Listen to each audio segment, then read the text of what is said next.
Les pido que se sienten y abran sus copias de la palabra del Señor en Lucas, capítulo 23. Vamos a estar leyendo esta noche los versículos del 26 al 32. Lucas 23, del 26 al 32. Leemos. Cuando lo llevaban, tomaron a un tal Simón de Cirene que venía del campo y le pusieron la cruz encima para que la llevara detrás de Jesús. Y seguía a Jesús una gran multitud del pueblo y de mujeres que lloraban y se lamentaban por él. Pero Jesús, volviéndose a ellas, dijo: hijas de Jerusalén, no lloren por mí, lloren más bien por ustedes mismas y por sus hijos, porque vienen días en que dirán: dichosas las estériles, los vientres que nunca concibieron y los senos que nunca criaron. Entonces comenzarán a decir a los montes: caigan sobre nosotros, y a los collados cúbrannos. Porque si en el árbol verde hacen esto, ¿qué sucederá en el seco? También llevaban a otros dos que eran malhechores para ser muertos con él. Señor Dios, venimos ante ti cerrando este día de reposo. Pedimos que tu Espíritu Santo pueda hablar a nuestros corazones, mostrar la esperanza que tenemos en Cristo. Te pido personalmente que puedas guiar mis pensamientos y mis palabras. Que tu Espíritu Santo pueda guiar, Señor, y que tu Espíritu Santo dé una mejor predicación de la que yo pueda dar. Que sea Él hablando en los corazones de cada uno de nosotros. En el nombre de Jesús. Amén. Creo que todos hemos visto esas películas o series de televisión en donde en cierto momento se aplicaba el castigo de pena de muerte con la horca o la guillotina. Y hemos visto cómo las personas comenzaban a caminar, a llegar a este lugar, y cuando iban caminando, a veces aparecía alguien que les decía algo: te extrañaremos, o seguiremos tu legado, o estamos aquí por ti. Pues lo que está sucediendo acá es exactamente esto: Jesús comenzando, caminando. Vimos en el capítulo 9 que puso su mirada hacia Jerusalén y ahora está poniendo su mirada hacia la cruz. Está caminando ahí, continuando esa mirada que desde la eternidad había puesto hacia ahí. Y en este momento, cuando va, hay cosas que suceden. Hay interacciones que tienen con algunas personas. Vamos a comenzar viendo una de estas con nuestro primer punto. Vamos a ver a Simón de Cirene. Simón de Cirene, ¿por qué aparece aquí? ¿Por qué está este nombre? Lucas es un médico, pero además se ha comprobado que es un gran historiador. Y no aparece nada solo por colocarse ahí. Cirene era la capital de una provincia romana que está al norte de África, lo que hoy es Libia. Entonces, él era originario de ahí. Y muchos creen que había llegado a Jerusalén para estar en la fiesta de la Pascua. Entonces muestra un judío que es devoto. Muestra un judío devoto llegando y estando ahí. Y él va pasando, viene del campo y de pronto le dicen: bueno, ya que andas por aquí, llévate esta cruz. Pero quiero que veamos algo más para tener un contexto más de lo que está pasando. Vayamos a Marcos 15:21. Marcos 15:21 es la narración de estos mismos eventos. Recordemos que cada uno de los escritores de los evangelios fue inspirado por el Espíritu Santo y cada uno dio distintos ángulos. Marcos, según los padres de la iglesia, que son aquellos creyentes, líderes de la iglesia después de los apóstoles en los primeros siglos, varios de estos padres de la iglesia, ellos han dicho que Marcos fue escrito para la iglesia que estaba en Roma, la iglesia cristiana que estaba en la ciudad de Roma. Y entonces, escribiendo Marcos, dice: y obligaron a uno que pasaba y venía del campo, Simón de Cirene, padre de Alejandro y Rufo, a que llevara la cruz de Jesús. Ahora vemos un poquito más. Simón de Cirene, pero también es el papá de Alejandro y de Rufo. Vamos armando aquí un poco el rompecabezas. Y tenemos presente también que Marcos fue escrito para la iglesia que está en Roma. Vayamos ahora a Romanos 16:13.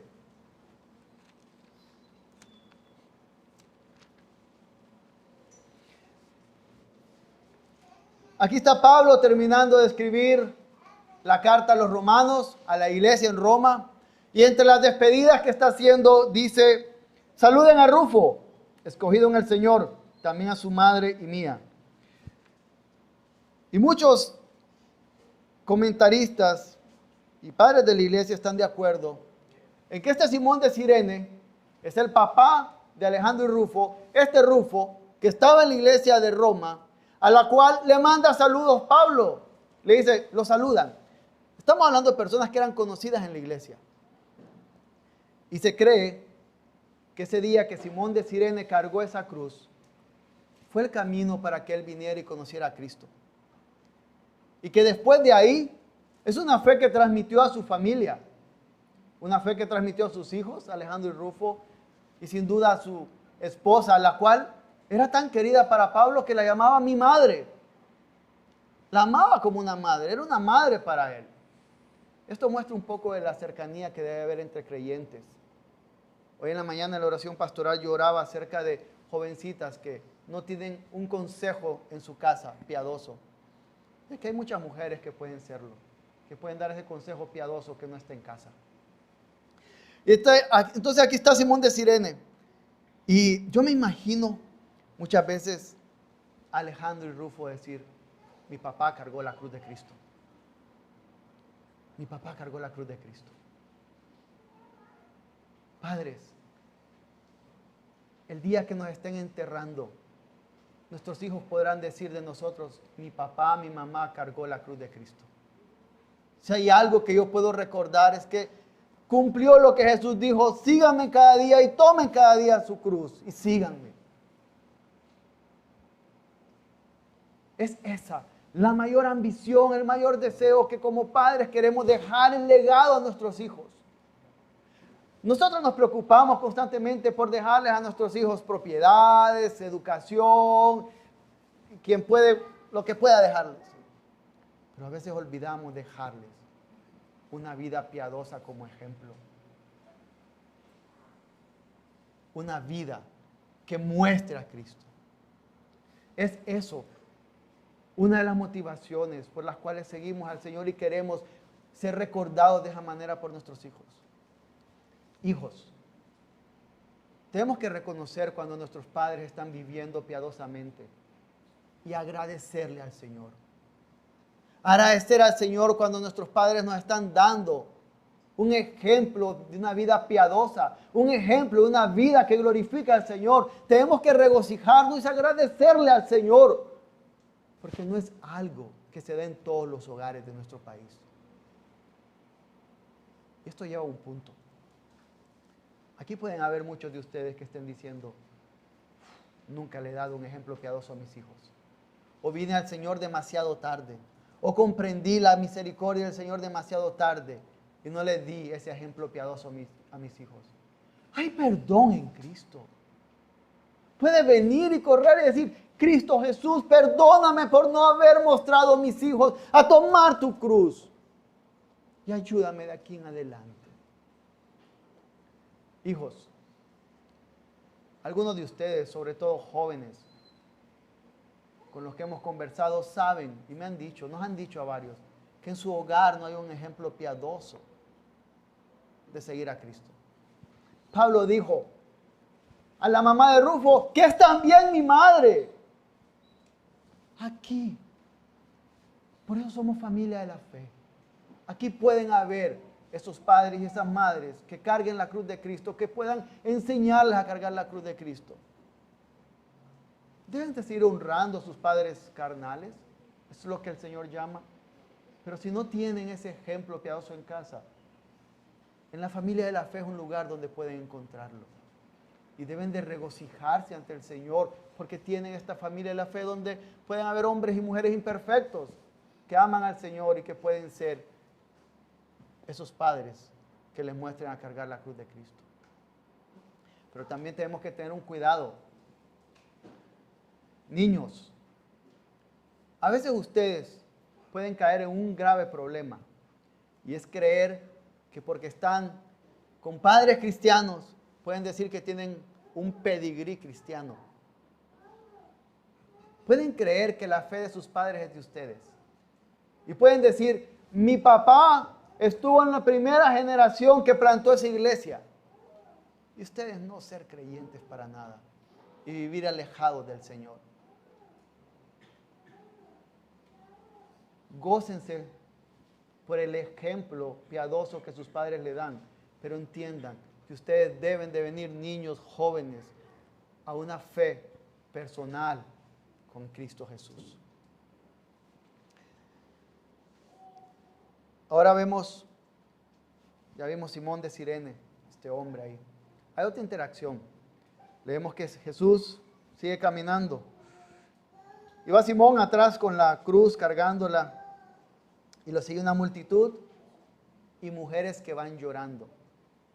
Cuando yo leía esto y pensaba en las mujeres que están aquí, me acordé en mis años de adolescencia, que no son muy atrás, fue hace poco.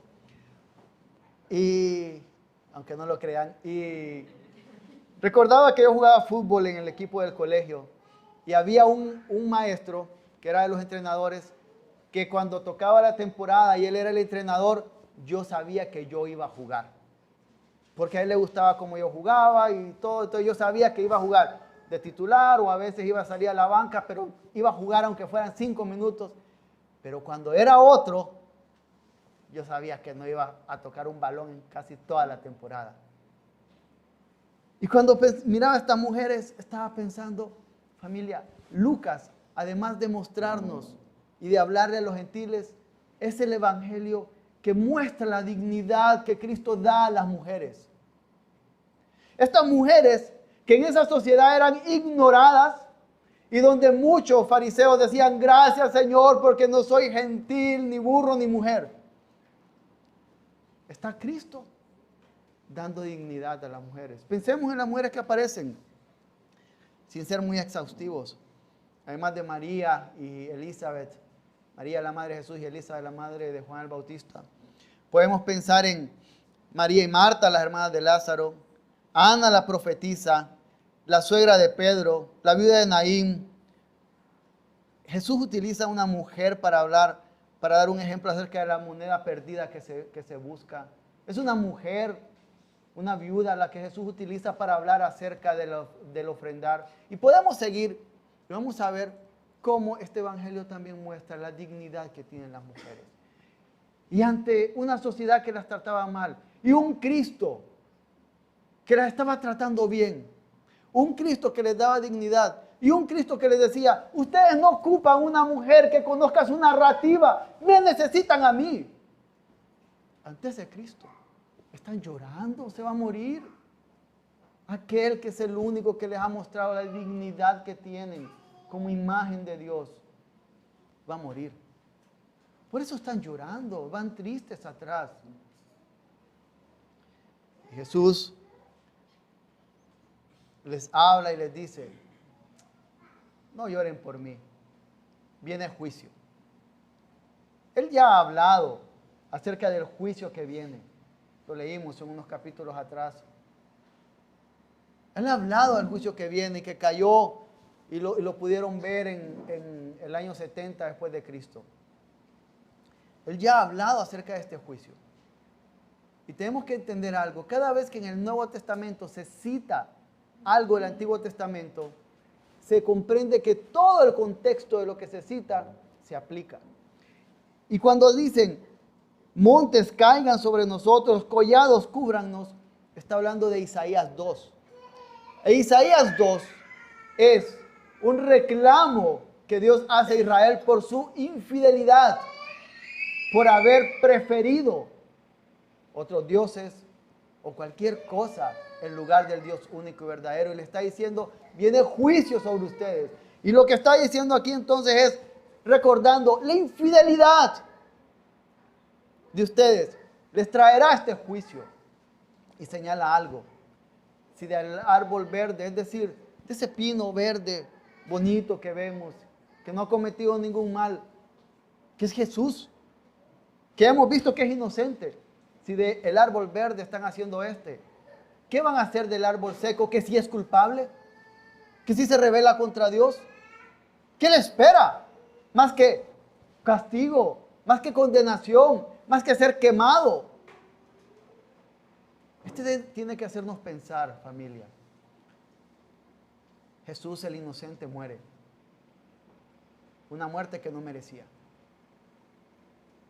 Nosotros somos culpables. La humanidad completa sí es culpable. ¿Qué le espera a la humanidad completa cuando no recibe la justicia de Cristo sobre ellos? ¿Qué le espera a algunos de ustedes si no han venido a Cristo? Más que lamento, más que llorar, más que castigo. Pero quiero que apliquemos un poco lo primero que veíamos acerca de las mujeres. Quiero preguntarle a los hombres. Hombres, ¿cómo tratamos a las mujeres? ¿Cómo tratamos a las mujeres, hombres? Niños, cuando ustedes están jugando con las niñas, ¿las agarran a patadas igual que los otros varoncitos o tienen cuidado y respetan a las niñas? Jóvenes, hombres, ¿qué viene a nuestra mente cuando vemos a una mujer atractiva? Esposos, ¿pensamos solo en satisfacernos nosotros y no nos importa nuestra esposa en la intimidad?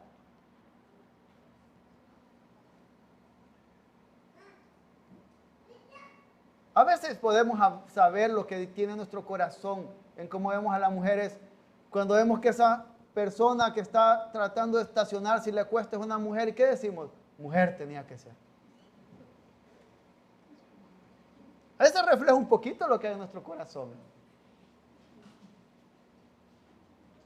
Hombres, ¿cómo estamos tratando a las mujeres? ¿Estamos dando, respetando la dignidad que tienen como imagen del Señor? ¿O no?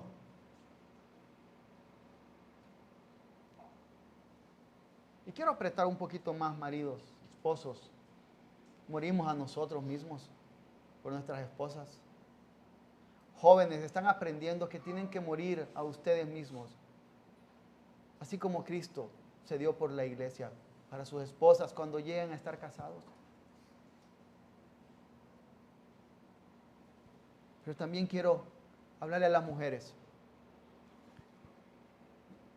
Era Cristo al que todas estas mujeres lloraban y necesitaban.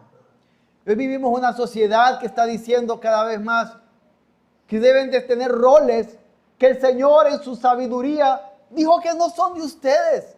En el hogar, en la iglesia, en la sociedad o en otros lugares.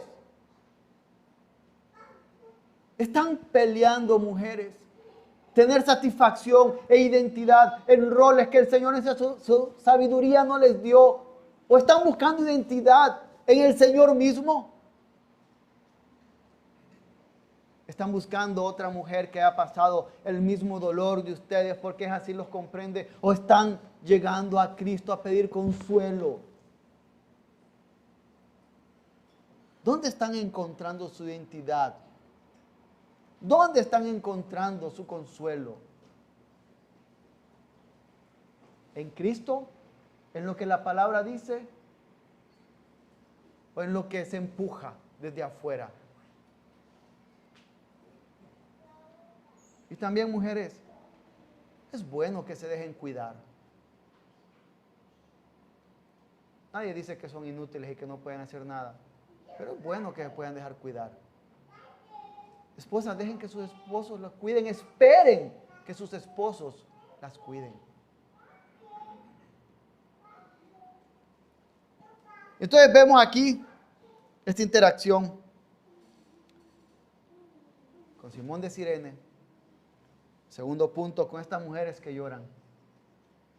Pero ahora, tercer punto, veamos el versículo 32 que dice: también llevaban a otros dos que eran malhechores para ser muertos con él. Este versículo nos está dejando claro que esa ruta que tomó Jesús era para malhechores, era para malvados, era para criminales, era para culpables. Y aquí está Jesús que necesita ayuda de alguien. Recordemos que Él no ha dormido. Aquí estamos iniciando el viernes, ha estado desde el jueves en la noche, sin dormir, lo llevan de un lado a otro, lo latigan, tiene su espalda sangrando. Y luego no es que lo llevaron, todos sabemos que la distancia más corta entre dos puntos es una línea recta. Pero lo que hacían las autoridades romanas era que para exponer, para humillar al criminal, lo llevaban por todas las calles de la ciudad y por todos los callejones. Jesús iba por cada lugar de esa ciudad, iba pasando por cada parte para llegar hacia ese lugar donde iban los malhechores, que él no debía de haber ido ahí. Esto nos hace recordar Génesis 22, en donde un padre hace que su hijo cargue leña. Abraham le dice a su hijo que lleve leña para un sacrificio. Eso apuntaba a Cristo. Podemos pensar también en Levítico 16, que es donde se da la ofrenda por la expiación, y donde habían dos corderos, uno se mataba, dos machos cabríos, uno se mataba y el otro se enviaba fuera del campamento, porque en el pueblo de Dios no puede haber pecado. Y ese que se iba, se llevaba el pecado hacia afuera. Lo mismo pasaba, si vemos Levítico 24, con el que blasfema contra el Señor. Tenía que ser sacado de la ciudad y apedreado, porque el Señor, en el pueblo del Señor no puede estar quien blasfema su nombre. Y Cristo está saliendo aquí. Está comenzando hacia su camino fuera de la ciudad. El camino de los malhechores. El camino que era de cada uno de nosotros. El camino para ser apedreado. Cuando pensamos en esto, y ante la realidad que pronto vamos a tener la cena del Señor en unos minutos,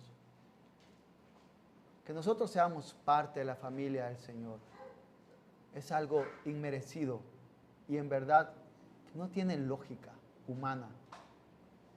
Si usted es creyente, usted debe de regocijarse, porque en medio del dolor y todo lo que significó esto para Cristo, Él lo hizo por nosotros. Y ya no tiene que ser usted quien sufre ese castigo. A pesar de usted, a pesar de lo que hay en su corazón, a pesar de aquello con lo que lucha, tiene que alegrarse, porque Cristo ya lo hizo. Si usted no es creyente, usted va a caminar esa ruta en algún momento. Si usted no es creyente, tiene que correr a Cristo, porque si no, va a caminar esa ruta de los malhechores. Y la palabra del Señor dice que hoy es día de salvación en Hebreos. Arrepiéntase y pida perdón al Señor, que su Espíritu Santo le pueda conducir a Cristo.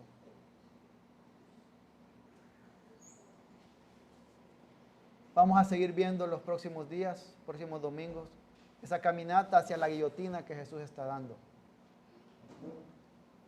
Pero cuando lo miremos, recordemos que ya no somos nosotros los que estamos caminando ahí. Que era nuestra esa cruz, pero ya no es nuestra. Oremos. Señor Dios,